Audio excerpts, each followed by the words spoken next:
Welcome back. So we will continue today about gametogenesis, and in the last class we discussed about the spermatogenesis, and today we will discuss about the female gamete, that is ova, formation of ova, and what are the process involved in the formation of ova from starting cell, which is called Oogonial cell.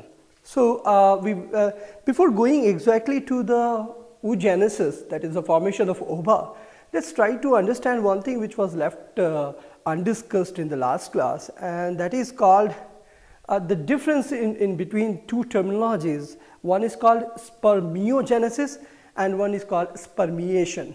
So spermatogenesis as a total, we discussed about the process where the spermatogonial cell. So this is a kind of a mother cell, and this mother cell, which we are calling gonial, and in case of sperm we are calling it spermatogonial cell, and this spermatogonial cell is doing all the processes which we already covered in the last class, going to form a spermatid. So this is spermatid. So spermatids are nothing but the last product of the whole cell division during the formation of a sperm.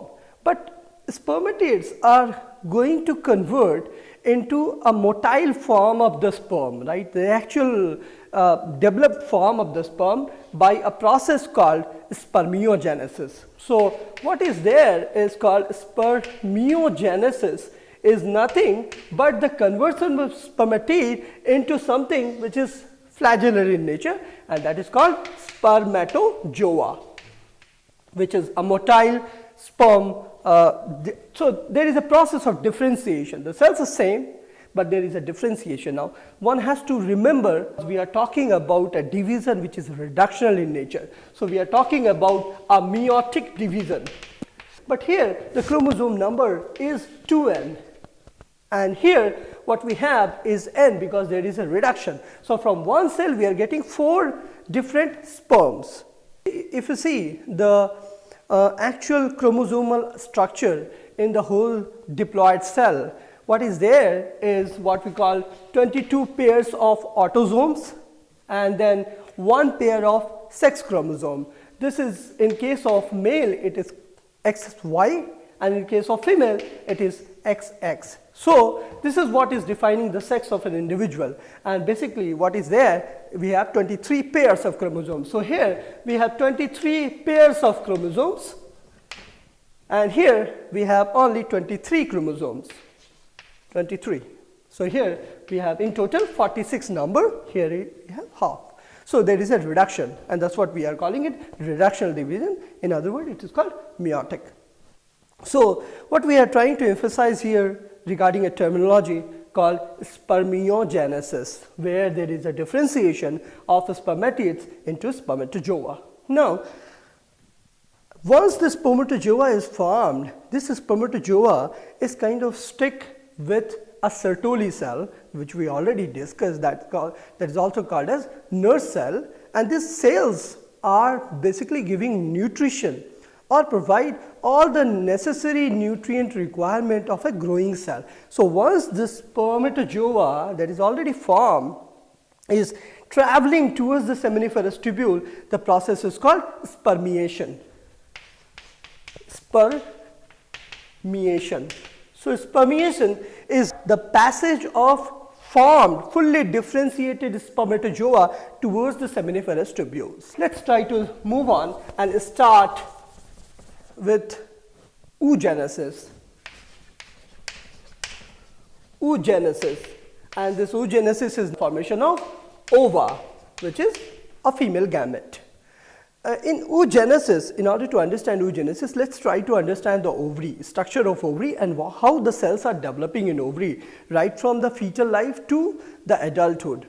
Now these cells which are available in ovary, these are precursor cells, these are mother cell actually, which is going to form, or which are going to form the ovum in future, are there in the ovary right from the birth. So during the fetal developmental stages, millions cells, the one which is going to form the mother cell is called Oogonial cell. Oogonial cell. Now these Oogonial cells are the mother cell. Mother cells, and these cells are formed before birth. So they are migrating in the ovary, and they are as such remain sequestered. There is no such as such growth, and also this is true that there is absolutely no addition of Oogonial cell after birth. So whatever Oogonial cell is present in a female body is coming right from before birth. So all the cells available in the female body is coming before birth, and after birth there is absolutely no addition of Oogonial cell, and these remaining Oogonial cell after birth is what is going to form the ova. Now these Oogonial cells remain in the prophase 1. So these cells are basically converting into what we call primary oocyte. So primary oocytes, or single cell is oocyte, and if we are talking about a multiple, we call it simply oocytes. So primary oocytes are the cells which are remain in the arrested condition. So these cells are there in the prophase first of meiotic division. So this since we are talking about again a same reductional division what we discussed in spermatogenesis. So a mother Oogonial cell which is diploid in nature. So the chromosome number is 46 here. The only difference between the male and the female here is we have 22 pairs of autosomes, and then we have a pair of sex chromosome, which is XX in case of female. Now here these cells are going to give rise to a ova which is haploid in nature eventually, and that will have 23 number of chromosome. Now what we are talking here is primary oocyte that is arrested in prophase 1 of meiotic is there at the time of childbirth. Now this primary oocyte is undergoing degenerative processes, and these degenerative processes are eventually killing many of those primary oocytes, and what we are getting eventually is approximately 60,000 to 80,000 of primary oocytes. So what we have is approximately 60,000 to 80,000 of primary oocytes. So this primary oocyte, after actually attaining the puberty, is again converted into secondary oocyte. So basically we will get secondary oocyte,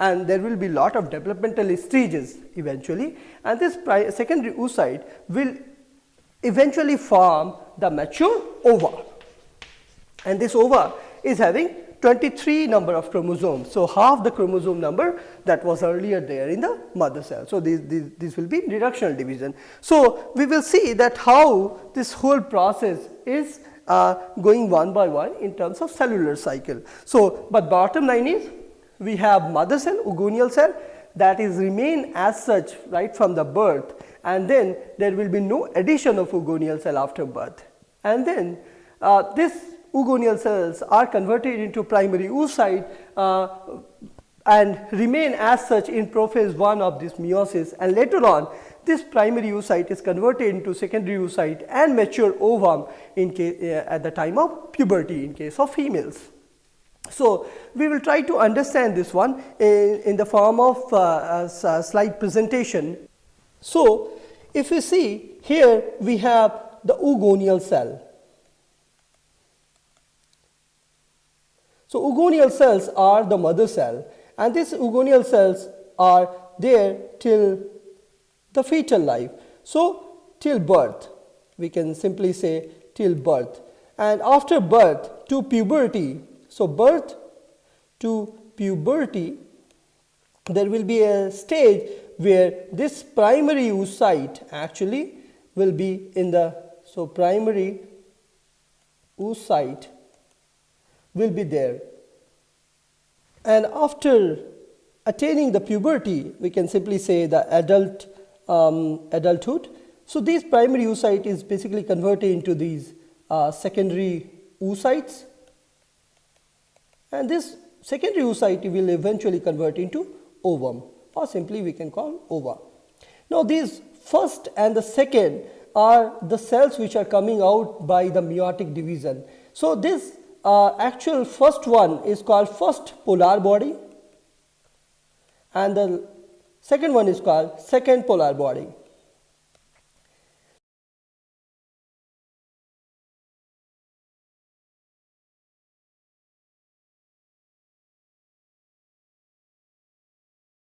So before actually the ova coming out from the in the female reproductive tract, what we call the process as ovulation. So ovulation is a process of getting out ova from the mature follicle. So we will try to understand the follicular biology after some time. So this second and the first polar body. So this is in diagrammatic representation of formation of ova from an Oogonial cell, and what we are getting, this polar body is nothing but the cells coming out after the meiotic division. So this is all about, if we start looking into the left side of our panel, we have a gradation that till birth we have this kind of feature, and then after birth to puberty we have this suspended stage, and then secondary oocytes are coming during the adult age after attaining the adulthood, and then ova is released by the process of ovulation. So let's try to see the actual process of oogenesis, taking the follicle, actual follicle in example, and then we will try to understand this whole process in a great detail. So let's start and look this process in detail. So what is happening here, that we have this Oogonial cell. So suppose this is a Oogonial cell and ovum is here. So this is we are talking about a Oogonial cell,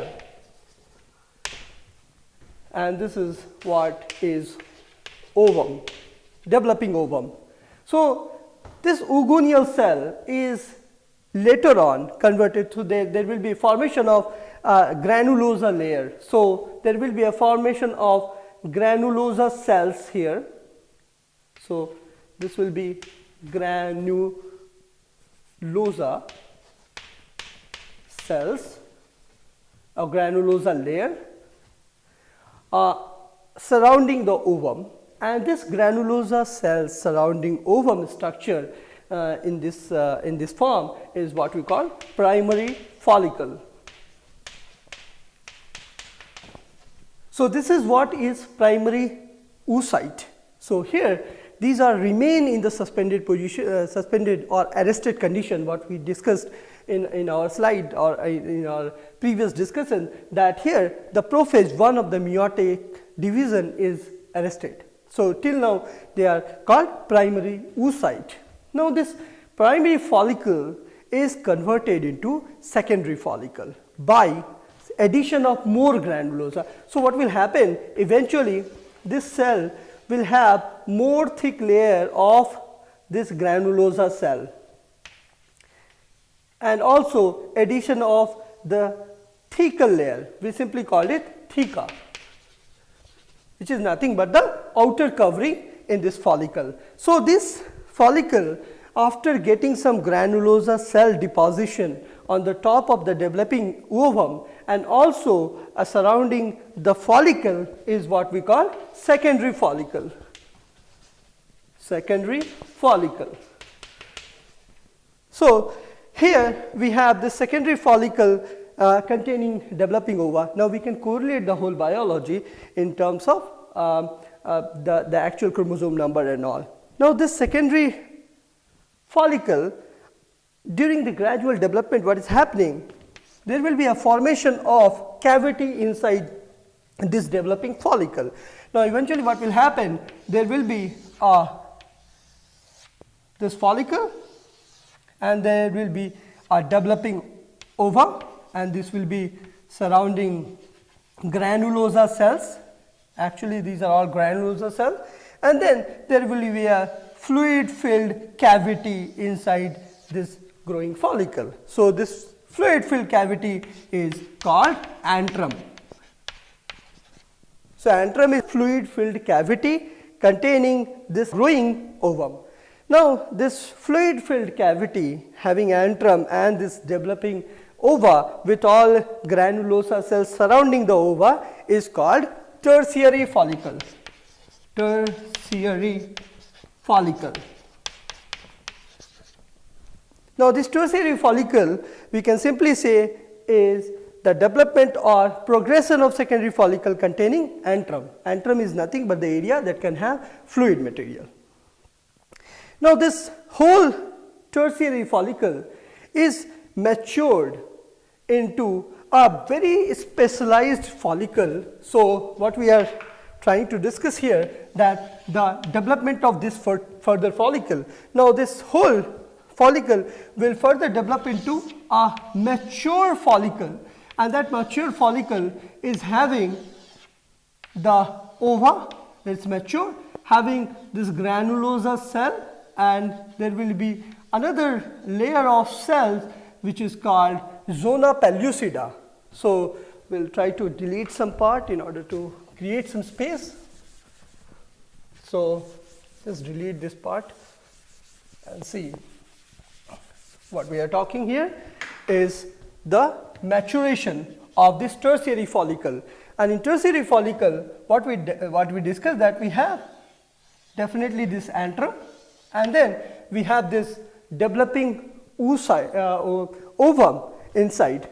Now this particular additional layer of the cells surrounding the ovum is called zona pellucida.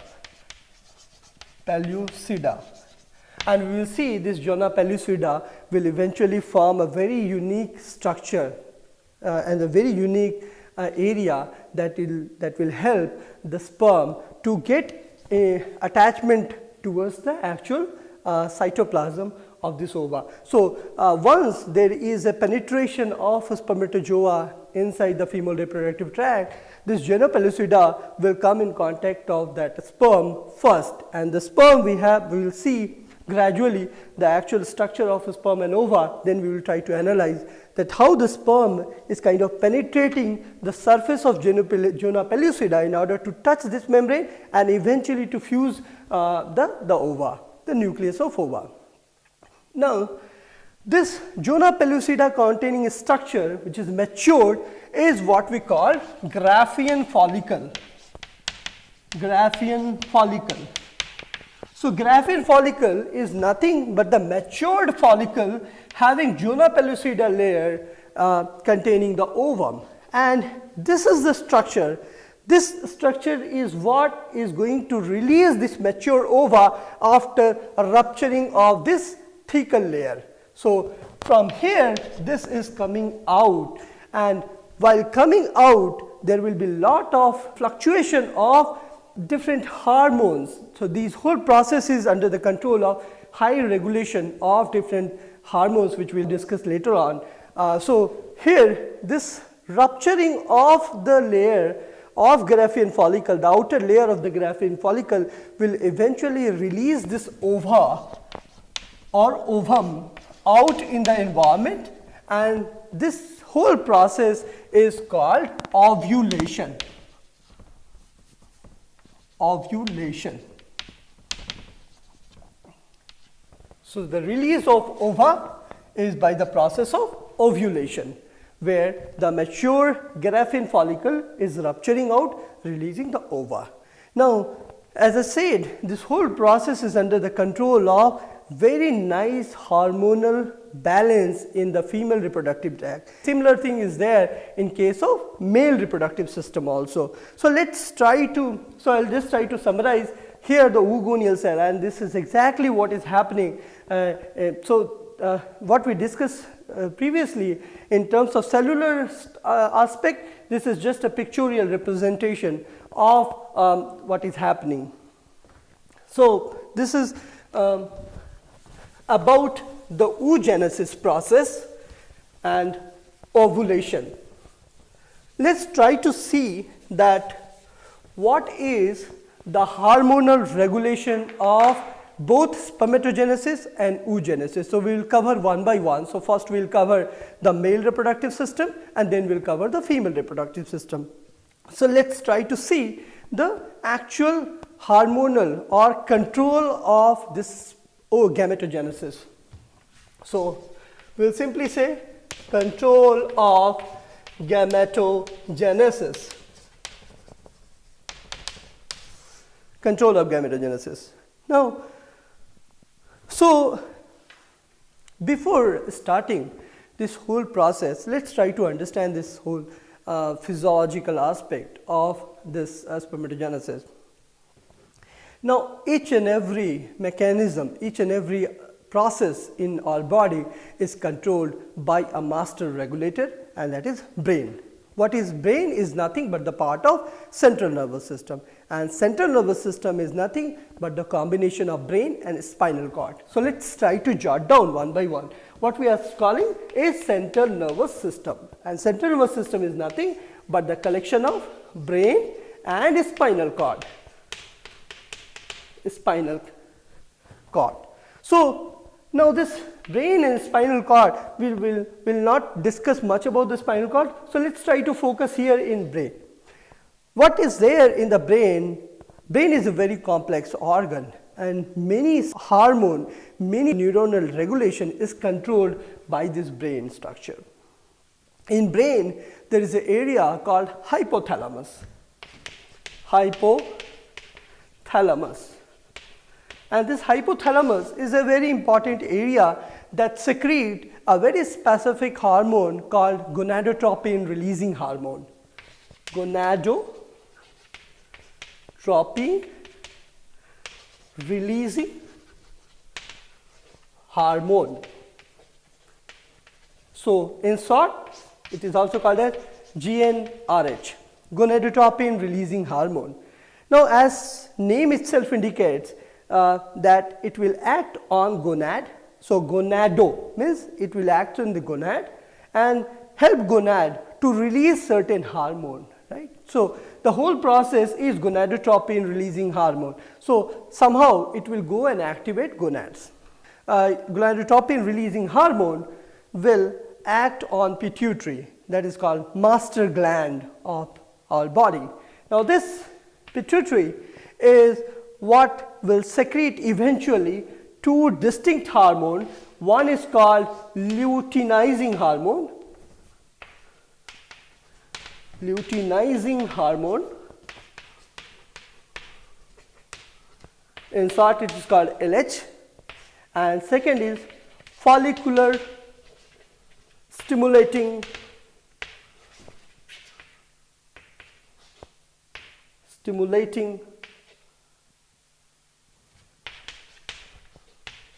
hormone. In short, it is called FSH. So brain, the area is called hypothalamus, will secrete a hormone called gonadotropin releasing hormone, GnRH. This gonadotropin will activate pituitary to secrete two hormone, luteinizing hormone, it's called LH, and follicular stimulating hormone called FSH. Now this luteinizing and follicular stimulating hormone will have entirely two different kind of mechanism in male as well as in female. So we will see first male, and then we will try to understand the female part. So we will delete this part and try to focus the two hormone coming out from pituitary, and that is LH and FSH. So we have LH and FSH. Now this luteinizing hormone will act on an area called Leydig cell, which we already discussed. It is also called as interstitial cell, and this Leydig cell will secrete the male hormone, what we call androgens.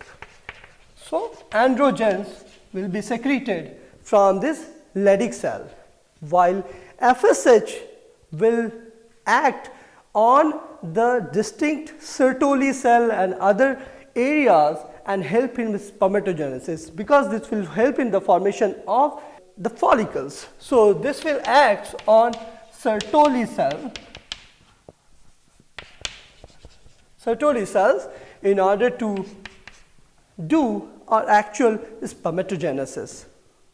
So, this Sertoli cell will eventually help in spermatogenesis process. So, this is all about the male gamete formation, the spermatogenesis process, and how LH and FSH is controlling this gamete formation in case of male.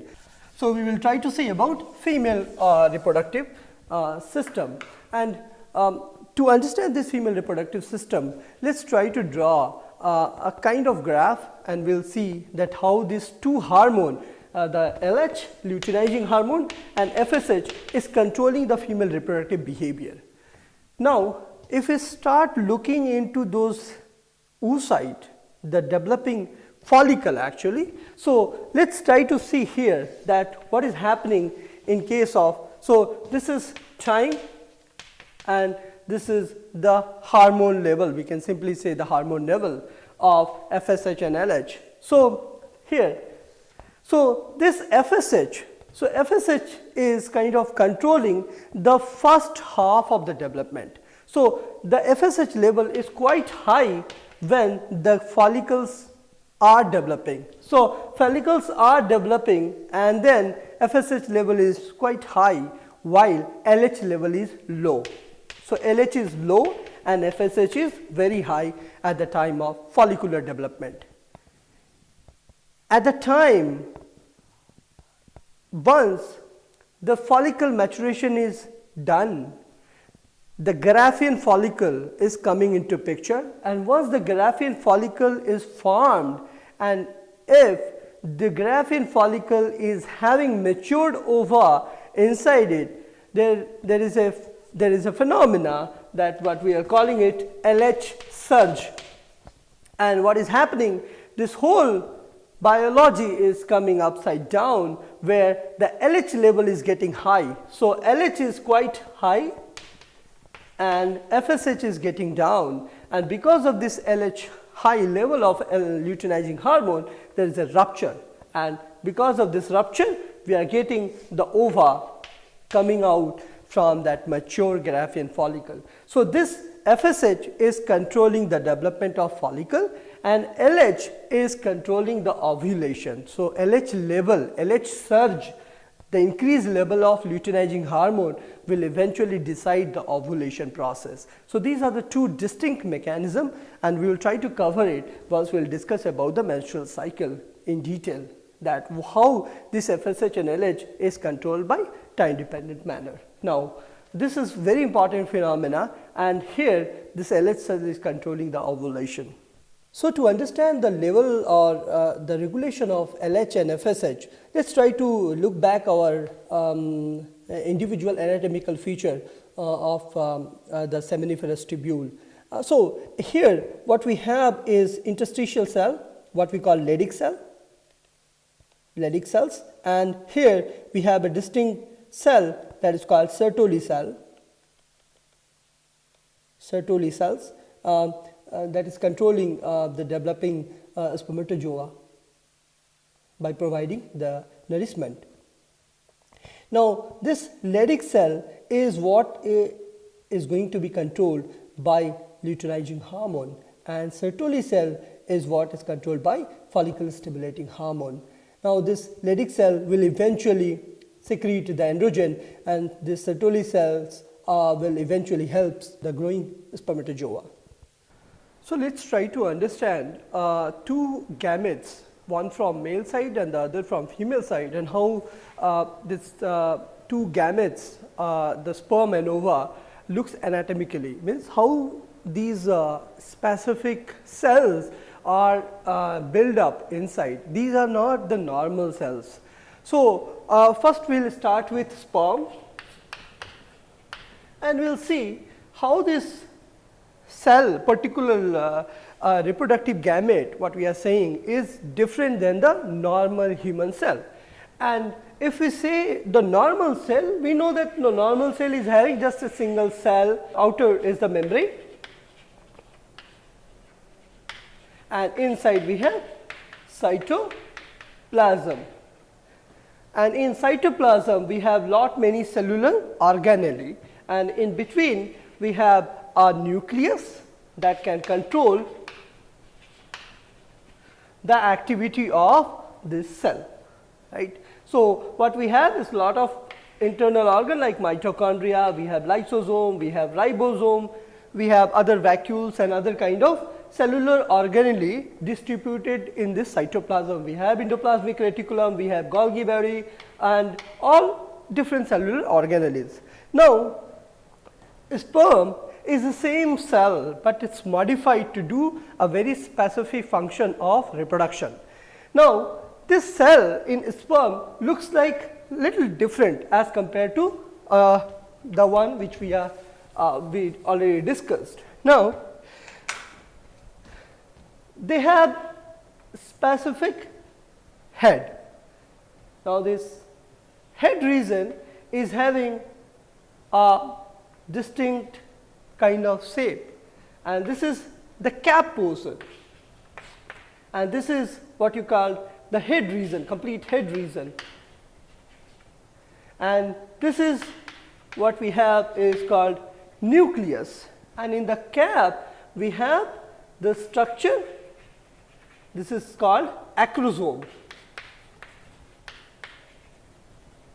So, acrosome is nothing but the top portion of this head region, and then we have neck, slight depression of neck, and then we have this middle piece that is full of mitochondria. So, they are full of mitochondria, and then we have tail, and this tail is very specifically defining the motility pattern.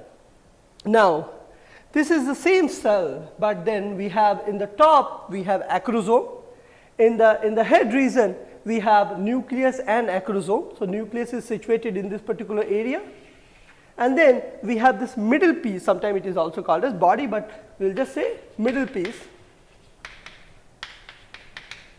and this middle piece is full of mitochondria, and mitochondria can provide energy because these are the motile cells. So, motility is coming because of this tail, and the energy to do motility is coming from this mitochondria, because mitochondria is the energy house of a cell, and this can provide energy in the form of adenosine triphosphate and what we are calling is ATP, right. So, now we have this head region. In the head region in the top we have acrosome, and if we starts looking into what are these acrosome actually. So, these acrosomes are modification of Golgi body. These are nothing but the modification of Golgi bodies or Golgi apparatus that can provide hydrolytic enzymes, and these hydrolytic enzymes are important to penetrate this sperm inside ova, and we will see this whole process at the time of fertilization. When we will discuss about the fertilization, we will see this particular area will penetrate the cytoplasm area of the ovum. So, we will see how the ova look like after discussing this. So, this is in nutshell a picture of a sperm. So, head region, middle piece and the tail region. Tail can provide the kind of movement inside reproductive tract of a female body. So, this is all about sperm, and one thing is for sure, this is all outer covering, and these are nothing but the cytoplasmic membrane. So, these are just an outer boundary similar to what we have gone in this normal cell. So, these are outer covering of the cell membrane. Now, let us start and look into ova. So, how this ova is different than the normal cell. So, there is a a distinct female gamete, and that gamete is called ova. So, now we will discuss about ova. Now, ova is similar like a normal cell, and if you see, this is a normal membrane, and we are calling it as a egg membrane, or simply we can say that this is a membrane. Sometimes very specifically these are called as Vitalin membrane, Vitalin membrane, and these are the boundary or outer surface area that can encapsulate the nucleus of ova. So, let us see, we have this as a nucleus of ova. Of course, then we will have this structure. These are nothing but the cytoplasm of the growing ova. Now, we have this structure. Now, there is a distinct area that can protect this Vitalin membrane or the structure to avoid any entry of foreign cells or foreign intruder. So, we have a very specific outer covering of this ova, and this we already discussed. This is called zona pellucida. So, zona pellucida is outer covering of this ova. Now, just after zona pellucida, we have a very specific layer of cells attached to this area. So, I am not going to draw a full cell outside to this thing, but we are just drawing here. So, these cells are very specifically lining outside the zona pellucida layer, and these cells are called corona radiata. Corona radiata. Corona radiata is an outer boundary, an outer covering of this ovum. So, this is covering the outer side of the zona pellucida, and just touching this corona radiata, we have another cell layer. So, there you will see lot of protections are there, because this is such a structure. If anything is coming and rupturing this part, it's a failure in reproduction. So, this is a very important cell. So, these outer protective layer of corona radiata is called cumulus oophorus cell. Cumulus oophorus. Cumulus oophorus cell. So, these are outer covering of this ovum. So, if you try to look from outside to inside, we have cumulus oophorus cell, corona radiata, zona pellucida, Vitalin membrane, cytoplasm and nucleus of the ovum. So, this is in total about this ova. Now, what we have to discuss little bit here, that we need to understand why this whole covering is there. Now, once there is a process of fertilization which we will discuss in later part, the sperm is entering here. Now, the top area what we have discussed just now called acrosome is nothing but the modification of Golgi body, and that contains many enzyme, hydrolytic enzyme that can penetrate this layer, and after penetration this is covering and going and touching this area. So, we need to digest this whole area in order to travel this sperm inside this area in order to touch and ultimately cross the area to fuse with the nucleus of ovum.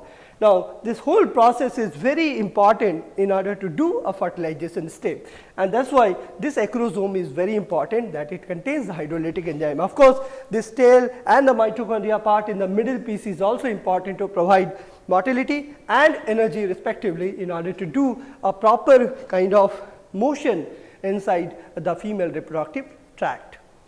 So, this is all about the structure details of sperm and ova.